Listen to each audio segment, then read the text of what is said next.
Welcome back to Sunrise Daily. Well, now to get another perspective on the same matter, we'll go over to Mark Bay. Well, thank you, Chamberlain. I have with me Obono-Obla, who's Special Assistant to the President on Prosecution. You're welcome to Sunrise Daily. Good morning. Thank you. Good morning. Well, you have heard and you have seen some of the controversy now being stirred in the wake of the sack, or is it the removal of 23 MDA chairs, yes, and director generals. Most especially the sack of the DG, Director General of the Pensions Commission. What's your take on it? Well, President Buhari is a very fatherly figure. He's a statesman. He's a man of experience. He has been military head of state.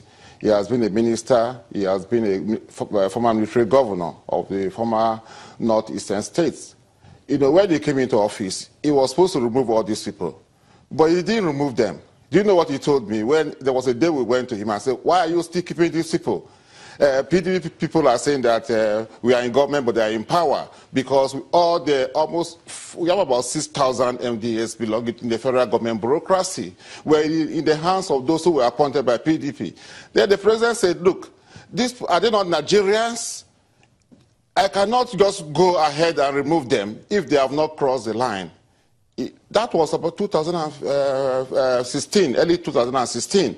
And he went on to say that, look, I cannot remove these people because it's going to be chaotic. There will be confusion in the bureaucracy because I've just appointed ministers, I've just appointed permanent secretaries, they have not settled down. If I go ahead to remove them, then there will be chaos and confusion. And he has kept these people for so long. And some of them have overstayed their usefulness. Some of them funded the last election with public funds. We have evidence of that, but we kept them. So there shouldn't be any controversy about the removal of anybody. The president, by Section 5 of the Constitution, executive powers of the Federation are vested in the president. The president is a very, very powerful figure by the Constitution. Then if you look at Section 130, sub 2, the Constitution says the president is the chief executive of the Federation, the head of government, and commander-in-chief. Then look at Section 171. So perhaps 171 of the Constitution. Yeah, so perhaps that might be so. Before we get to 171, but you know, some people differentiate between agencies that you can just remove their heads and those that are subject to Senate confirmation, yes, and some of them that are statutory in nature. Don't you think that Pencom falls on the one of those? See, if you look at 171, Section 171 of the Constitution, the president is vested with the powers to appoint all heads of extra ministerial departments, which includes National Pension Commission, EFCC, Nigerian Communication Commission, etc. So by that virtue of that section, the president can appoint anybody. And by law, if you have the power to appoint, you have the power to fire.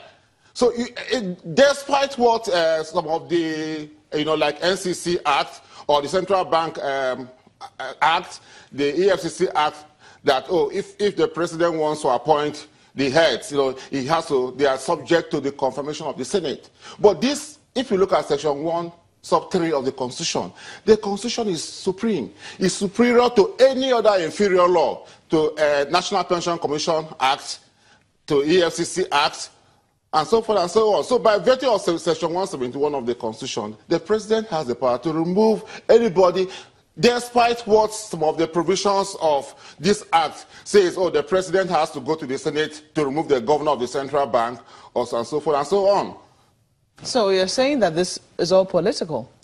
Well, the president is following the Constitution. It's not political. I have mentioned to you that when the president took over power, when he assumed power, on the 29th of May, he was supposed, nothing stopped him from removing all of them. But I have given you the reasons why he kept them. Look, I have just appointed permanent secretaries, I have just appointed ministers. I cannot go ahead and remove these people. They are Nigerians, they have families. No, I if you have not crossed the line, I cannot remove you. Exactly. Now, that's the word you used. If they have not crossed the line. Yes. So the thinking now will be that this group of people have crossed the line. Well, some of them, their hands are soiled. I don't want to go into specifics. Some of them, we have evidence. I have told you that a lot of MDAs use public funds to fund the last election. And so we have evidence of what they have been doing. Even the National Pension Commission, the DG, they said there are a lot of allegations against her. Do you know what? She was supposed to have left office a long time ago. But the former regime, the 8th National Assembly, amended the Pension Commission, the Pension Reform Act, just to keep her in office. You know, there was a controversy. I don't know if you can remember, in 2014, when the National Assembly wanted to amend the law just to keep her in office. So what is she talking about? She has overstayed in that place, and most of those NGOs, you are not supposed to stay more than 4 years or 5 years as the case as prescribed by the Act creating them. And she has stayed over almost 8 years or now. Mr. Obla, you know, some people might say that, yes, she might not be the most competent person, but for someone who was a part of the Pension Reform Act, for someone who had seen all of that through, you know, was part of the pension reform process, there must be good reason for wanting to keep her there. Look, it's a government office. And if you have stayed up for 8 years, why do you want to sit tight? And it's the Africa syndrome. You know that allegations remain allegations until they are proven. There are people, of course, who that is why I have told you that nothing stopped the president from removing her from office.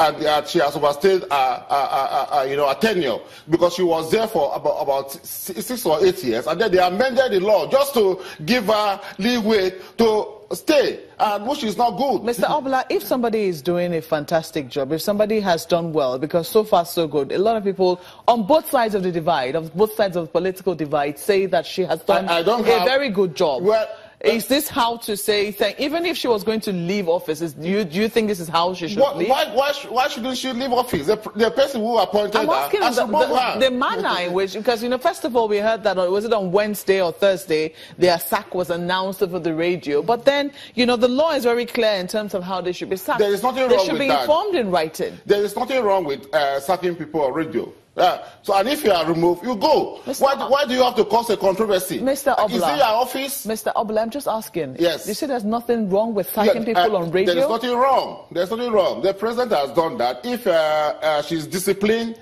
if she's law-abiding, let her go. Why does because we understand that, you know, if the law is very clear in terms of how people should be sacked. What is the law? Well, please, can you remind me of the law? I'm sure that you have read the Pensions Reform Act in terms of how... What does it say? I'm trying to look for the specific I have also told section right now, and I'm going to find it. The president... I'm going to read it. This is it. In 21, cessation of office is very specific. Notwithstanding the provisions of sections 20 and 26(3) of this act, a member of the board shall cease to hold office as a member of the board if A, he resigns his appointment as a member of the body by notice, his term of office expires, he dies, he becomes of unsound mind, he becomes bankrupt or make a compromise with his creditors, if it's convicted of a felony or any of the offense involving dishonesty or corruption, he becomes incapable of carrying out the functions of his office, either arising from an infirmity of body or mind. He is found to have contravened the provisions of sections